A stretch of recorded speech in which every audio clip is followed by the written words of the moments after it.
Before anything else, I just want to correct a few things that I messed up in my previous Ouma video. Somehow, it completely slipped my mind to recount the strong possibility that Ouma is just a compulsive liar, which would have made him a stronger and more reasonable candidate for being as prominent as he was in this game, and being the, losing sight of himself method-acting pea-zombie weirdo that he is. Many times he simply just lies out of habit, for no particular reason. I also forgot to mention that he is almost certainly an orphan. Dice is a direct reference to a Japanese game that would be the sort of game that Danganronpa tends to reference in these ways, and in that game the protagonist group is called Dice, spelled the same way with a period after each capitalized letter, and that group is made up entirely of orphan children, specifically kids that lost their parents in war, if I recall correctly. That probably doesn't pertain to Ouma. Also, in Ouma's motive video, Monokuma says that his cohorts in Dice were, quote, like friends and family, implying that he values family, but probably doesn't have any of his own if these are his family, else his family would have obviously been in the motive video instead. I also, because I hadn't seen it in forever, I rewatched Weeby's analysis video on Ouma, and it's very thorough. There's some points in it that I find lacking in evidence, however, such as the idea that Ouma rationalized that Gonta killing Miu was Gonta's fault and not his own. There's nothing I think really to base this off of anywhere else in the game. From Ouma's perspective, we simply can't infer much about how Ouma felt when planning Gonta's death, except the more likely theory that he lied to himself to play the villain and bury his emotions. Also, Weeby says that Ouma couldn't have known that Gonta would lose his memories upon returning to the real world. And that's true. But that's actually kind of a plot hole in the game, how I see it. When they talk to Alter Ego Gonta after the trial, Alter Ego Gonta seems surprised that the real Gonta knows what happened. He says, "Oh, why other Gonta remember?" Meaning that Gonta in the virtual world knew that he would forget what happened, which only seems possible if Ouma told him that would happen, especially since Gonta doesn't understand the virtual world themselves, even though that doesn't make any sense either, because I still don't buy that Gonta would understand that, even if it was explained to him. He probably wouldn't get that he would lose his memories anyways, and there's simply no reason for Ouma to know that would happen either. What possible reason would Ouma have to see that he got the wires wrong? And even if for some reason he did see that Gonta got the wires crossed, Ouma had no way of knowing what would happen as a result. Miu did not know what would happen as a result if you switched the wires. So there's no reason for Ouma to. Ergo, little plot hole. Alter Ego Gonta clearly knew he would lose his memories, and there's no reason for that to be the case. There are other things that I could debate too, like why Ouma has this fascination with Saihara, or why Ouma felt compelled to prove some of his ideals to the group, but at the end of the day, it's mostly accurate. Ouma was still thinking about the killing game in a philosophical sense. He wasn't trying to play along with its rules. He wanted to understand its purpose and sabotage its true objective of toying with their lives and doing this hope-despair cycle. So, in my interpretations of Ouma, there is one very important thing that has always bugged me about him, or rather about thinking about him. Not an issue I have with his character, but more than his ambiguous nature or the impossible task of trying to explain him or nail him down in a way that makes sense. The thing that always stumped me was the thing that I talk about the most in Danganronpa, the meta-commentary angle. Ouma obviously supports the themes of V3, and his views on lying relate to the fiction very directly in Chapter 6, but that's not the same thing. Every Danganronpa is a twist on a trope, or multiple tropes, and those twists mean something. For proof of concept, let's look at some very simple ones. Himiko is the deadpan lolly trope, a cliche where, as it sounds, a lolly character is very deadpan in her attitude and delivery. And she generally seems to be unamused even when serious things are happening. She's unimpressed. Usually she's a comedic character. Himiko is a play off of the trope by giving Himiko's deadpan nature consequence in the plot. She's deadpan because she's depressed, because she can't express her feelings very well and she represses herself. And her attitude about not really caring about the serious things that happens is because she gives up or she doesn't want to commit to it. She won't tell them how the magic tricks work, not because she's deadpan to the point that she doesn't put effort into their serious situation, but she adamantly refuses to. Much of a struggle for her, she chooses not to struggle against, the situations that are happening. She gives up in the trial 3. These are and she's very escapist. She's one of the most hooked into Angie's cult. These are all traits that she must grow out of. A simple but effective play off of the expectations of such a well-defined anime trope. And when she no longer embodies the trope, like it is an established character, but then she shifts out of it. Then Monokuma says this, obviously referencing the trope that she was meant to twist on. Can't die here! Oh my! Himiko has become so determined! It's true! People really do change! But now she's lost what made her so unique. There's also many instances where a character's personality is less based off of the archetype that they embody and more based off of them believing in some sort of like cliche from fiction that the game is mocking. Like, say, when Teruteru says that everyone knows princesses are groomed to lack common sense. You know, it's a very common cliche in fiction. Or how Akane believes in shonen story tropes and thinks that her desire to win is all she needs to become stronger and overcome any opponent. There are also plays off of tropes that the series does a lot, like takes an unrealistic cliche and then makes a world where characters believe in, or the world operates under that unrealistic idea. Like how Hope's Peak Academy accepts like the fucking ultimate bike gang leader as an ultimate talent to go to school for. Again, these are all parodying these cliches in anime and visual novels and such. Now, let's take a slightly more abstract one. Makoto in DR1. He's a play off of the trend in many visual novels for a protagonist to be very normal with next to no noteworthy features and a slightly happy-go-lucky attitude. This is generally done in visual novels where the player makes choices and goes down routes and such, often like shallow dating sim-esque games, where the main character is just like an empty shell to project onto. The reason they're slightly happy-go-lucky is just to make them a bit more outgoing in the plot, to make the plot more convenient, and to make them slightly more likable than, say, like the trope that Hajime is a deconstruction of, where the protagonist is like the sort of edgy, brooding, cynical buzzkill asshole, kind of normal person. In those visual novels, the purpose of the trope, of Makoto's trope, is to make the protagonist seem normal and unnoteworthy, unremarkable, with no inner life of his own to get in the way of the player projecting onto them as an avatar. However, obviously, Makoto is a character in DR1, not just a player avatar to project onto. So while he completely embodies this normalcy trope in the game and is parodying and criticizing it, it does new stuff with it. Of course, the game has a lot of like hilarious parody moments where Makoto is normal to a bizarre and abnormal degree. And they go way further with the comedy on this with Komaru in Ultra Despair Girls. But yeah, Makoto is a laughably normal person, but he also very quickly breaks away from the downsides of such a trope. Makoto does actually have his own voice and an inner life. Like, the first FTE you're forced to do in DR1 is one with Sayaka, where we learn about how Makoto was like the first one in a class to take care of a bird in their middle school that needed help or something, and there are all sorts of little moments from his past that give him elements of a history that just a projection blank slate character wouldn't have. We learn that, like, he wet the bed later in life than most people did, for instance. His life is mostly unremarkable and pretty boring, pretty normal, but he still has many moments of clear individuality. They also parody the way that protagonists often talk, with like how much Makoto thinks and speaks with artful syntax, which Kirigiri makes fun of once or twice in the game. And Makoto is like somewhat witty in his banter, like that moment after the first trial where he tells Kirigiri I'm psychic. No, I just have good intuition. When she was surprised that he knew what she wanted to ask him about after the trial was over. These are elements of like actual personality. He has some elements of charisma and charm to him. He must be extremely normal and mildly happy-go-lucky because he must embody his trope, but he's also a real character in the little moments that matter. Now, a core strategy for deconstruction is taking a trope or a cliche and putting it in a position where it no longer makes any sense, and then coming up with an explanation for it, or using the fact that it makes no sense as the critique itself, which is done in parody a lot. A great example of this is in like Steins Gate, another very reconstructive piece of media. Steins Gate, where the trope is like making meta commentaries on its sleeve. You know, it's very vocal about the tropes that it's using.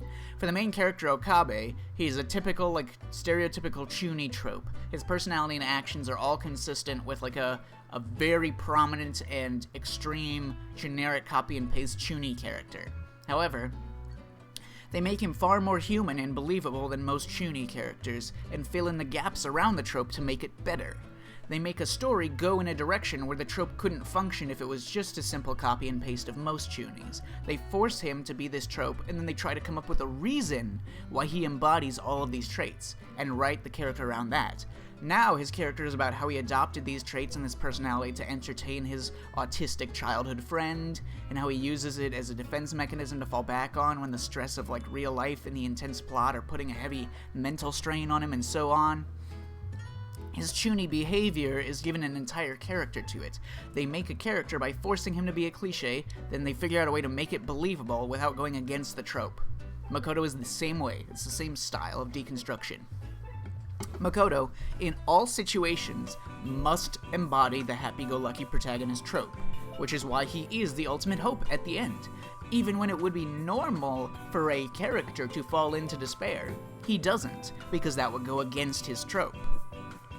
Where the protagonist in those stories is, always mildly happy-go-lucky. So, this is a brilliant and, clever twist, because it turns Makoto's core trope into the opposite of what it is normally supposed to do, without breaking the rules of the trope.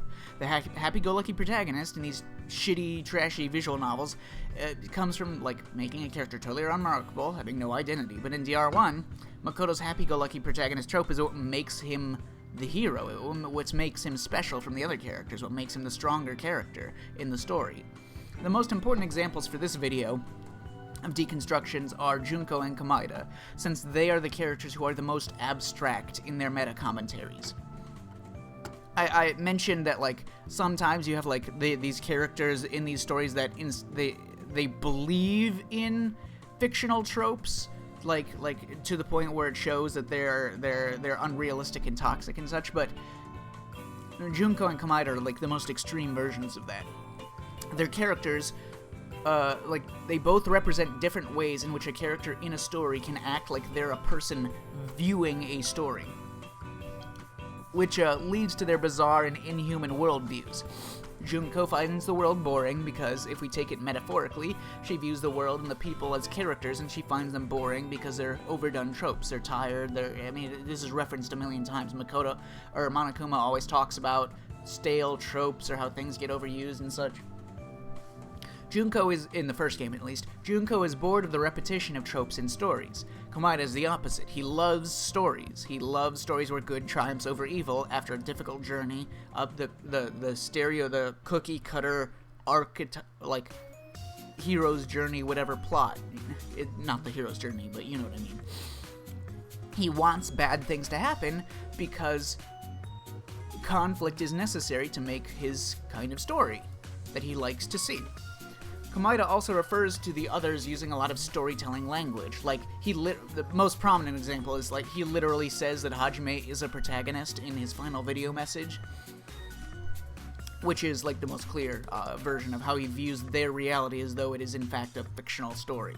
He says things like, oh, it's a given fact that, trials are necessary to become strong. Again, another anime storytelling trope that he completely believes applies to his real life that he lives in.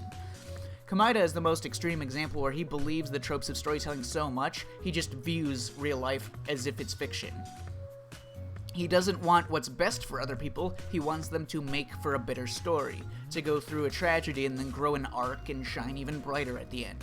See? His worldview is basically as though he views reality as though it's a story being written, rather than real life. These are the very abstract meta-commentary tropes that these two characters are based off of. Now, getting back to it, for Ouma, since the game came out, I never had any confidence in saying what Ouma is a meta-commentary of. I only know that he is clearly meant to be a twist on Komaeda. Due to their trope-based similarities, both Komaeda and Ouma are characters built around contradictions. Komaeda holds contradictory beliefs. He supports both hope and despair. He has a large ego, but he thinks he's worthless too. There are so many aspects of him that are like internally contradictory, yet do make sense. You know? What is Ouma's subversion of these tropes? That's the question. If Komaeda is a character that acts like he's the audience of a story, what is Ouma? Well, when I was thinking along those terms, I think I finally might understand a bit of what Ouma's trope deconstruction is supposed to represent. I think that Ouma is the opposite of Komaeda in this case.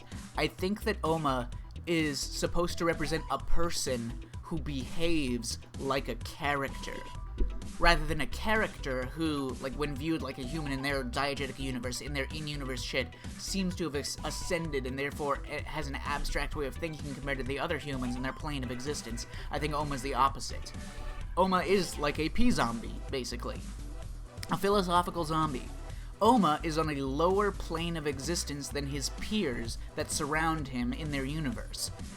If Komaeda is supposed to be a person who acts like their life is a story and they're viewing separate from their own existence, like if Komaeda is surrounded by characters and he is a person viewing the characters, the fictional setting, I think Ouma is surrounded by people and Ouma is the character. You see what I mean? Komaeda is ascended, Ouma is the opposite. You know, Ouma is, like, more fictional than the others. Like, not in the way that he's obviously literally a character, but I think that his existence as a person in his own diegetic universe is to be a character. He doesn't make choices that necessarily make sense for a person to make if they perceive their reality to be real life, or if they perceive everything around them to be fiction. But his choices do make sense if he is a character in a story. Get it? He makes his choices because he is a character. Because he is fulfilling his role as a character. I guess it's more accurate to say that he has an obligation to be a character. There's some very clear meta implications where the game, from the start, is clearly aware that you, the player playing V3, you know that Ouma is the new Komaeda. Monokuma makes a joke after the first trial where he tells Ouma that he'll probably live for a while since he seems like an important character. There's other instances of this where the game is very tongue-in-cheek about how Ouma is obviously important. How you, the player, you obviously know that he must be important because you're aware of these tropes and these trends. You see the patterns that are obviously put in place for you to see. Therefore, they don't need to waste time trying to convince you that he's important. They know that you accept it already because he seems to be the new Komaeda. So Ouma has an obligation from the start, just based off of the role that he must play for Danganronpa, the video game we are currently playing. He must fulfill certain attributes as a character. Ouma's motivations are often abstract and shallow. He is chaotic because he is chaotic. I mean, it's because he's afflicted like a compulsive lying, if you really want to talk and be technical about it. But at the end of the day, he really didn't need to do the vast majority of things that he does, or believe in the vast majority of things based on what we know about him. He is as chaotic as he is, not for any greater purpose or objective to benefit himself. He has fun and causes conflict because he just chooses to. He chooses to not be boring, his words, against any other motivation. See, all of this ties together very well, actually. Ouma is a person or a character who, in universe, he plays different roles. He plays characters, often without a true purpose or agenda of his own. Similar to Tsumugi, like, Tsumugi is the cosplayer, but he embodies the character that he plays, the lie, the role that he convinces himself of.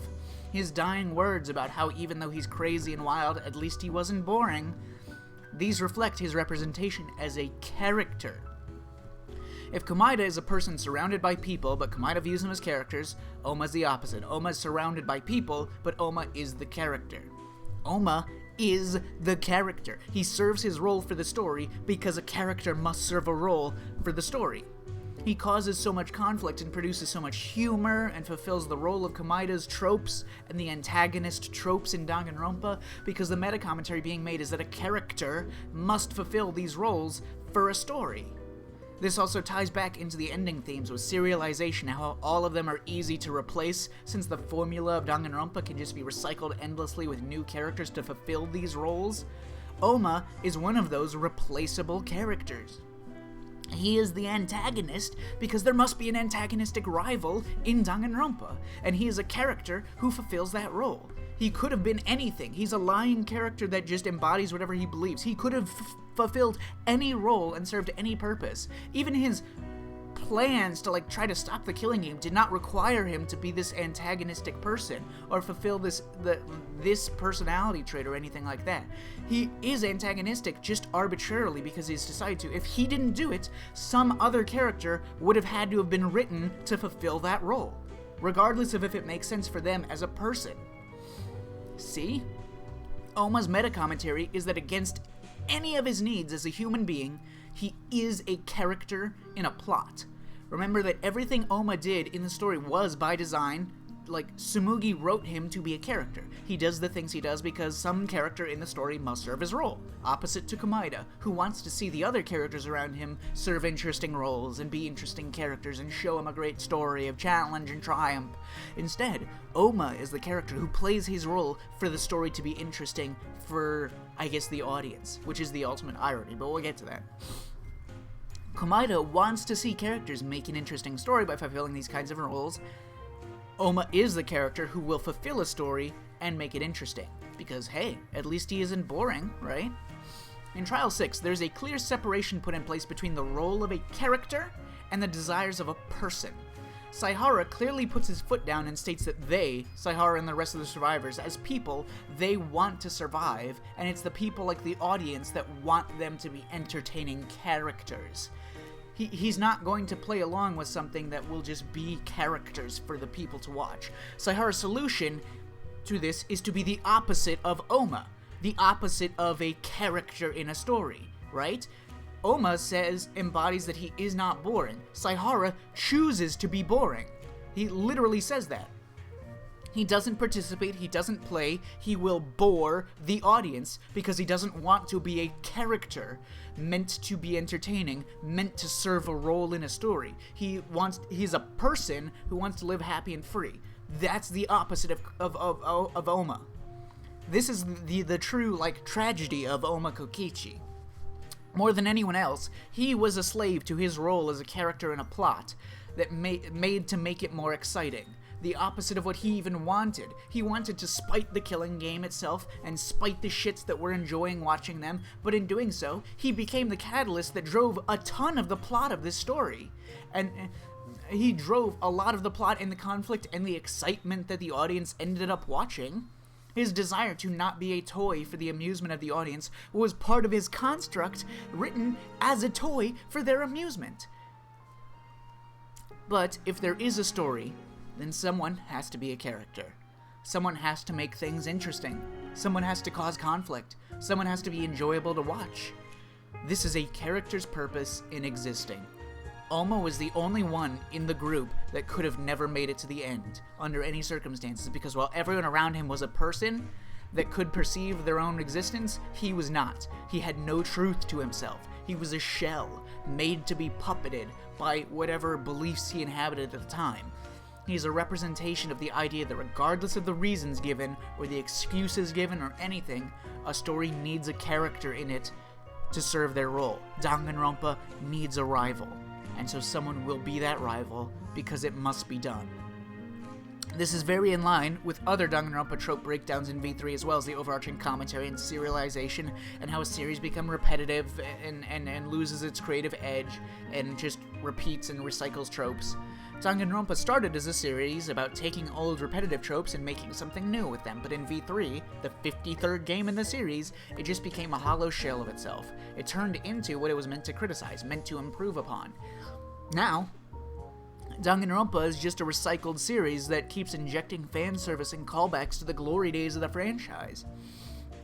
The series has run out of material in 53. It's a serialized product now, with no originality. There are many great Digibro videos, but one of their ones that comes to mind in this circumstance is when they talk about how tropes in media come into existence. Clichés, sorry. All tropes start out as observations. The tsundere trope didn't originally exist. It came out of observations gamers had when playing visual novels with dating elements, where they'd notice that frequently one of the main girls would start out as abrasive toward the protagonist but warm up to him over time. These were characters that writers actually thought of themselves. They didn't just go out and, like, see the trends, you know? They wrote out a character, and it's just like a natural decision that people come to. However, once the tsundere trope was well known, media began going out of their way to force characters with that trope into their stories, because it's a convenient archetype to simply copy and paste, because it's a generally popular when well done, because it just, like, it's a simple thing to execute that fundamentally works, I guess. Instead of characters being written as people, and then they just happen to have these traits or follow these tropes, these characters were now being written against what was natural for them as characters, just to force them to embody these identifiable and marketable tropes. See where I'm going with this? That's the point where it went from a trope to a cliche. This is another core sign of Danganronpa's decline in the V3 universe. Ouma isn't a character that naturally fell into his role as the rival. Ouma was made out of a desire to have a character fit that trope. Diegetically, of course. He was made to be the Komaeda of the 53rd season. He was made to be a trope so that the audience could recognize him as that trope, because we, the players, knew that he was that trope. This trend, this situation where writers go out of their way to force a character to be a certain popular trope against anything in a forced way, you know, Tsumugi says many times, there's lots of instances where the characters criticize certain things that Tsumugi did in her storytelling as being forced, or Tsumugi even admits that her writing is forced at one point. You know, like, this trend, this is the trend that represents the point where the trope becomes the negative stereotype, it becomes the cliche. This here with Ouma is when the trope gets associated with shallow writing or with copy and pasting existing characters or without making them feel believable. Ouma is a person whose life and identity and sense of self was totally ripped away from him. He was forced to be whatever Tsumugi needed him to make the plot of V3 exciting and to make it be Danganronpa. Anyways, I don't know if I've properly expressed my very abstract take on the meta implications of this character, or even if I understand what exactly this is implying about narratives, other than being another criticism of the way games make, like, serialization and how tropes become cliches and such, and asking us to examine characters that exist for servicing a plot, rather than servicing what would make sense for themselves as people in a universe. But this was, like, a fucking mind-blowing revelation to me. Like, it finally makes sense to me what Ouma represents and why he is the way he is. Anyways, I hope your mind is like Komaeda's now, ascending to a higher plane of reality rather than a lower one like Ouma. Don't be a bitch. I'll make more videos soon. I just need to pump this one out as soon as I was, like, strucken with this curse of knowledge. Anyways, see you soon.